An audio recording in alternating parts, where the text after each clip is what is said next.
lozimim. Men egallagan yurtlarning incitishligini ko'rib, bugun hayratdaman.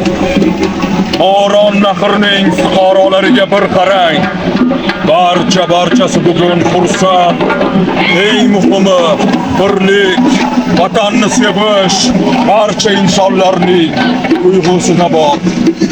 Va ko'nglida bugun men o'z askarlarim bilan yangi sarhadlarni egallash uchun yurish qilishdan oldin o'z fuqarolarimga so'nggi so'zim shuki, biz markazlashgan buyuk davlat qurmoqimiz kerak.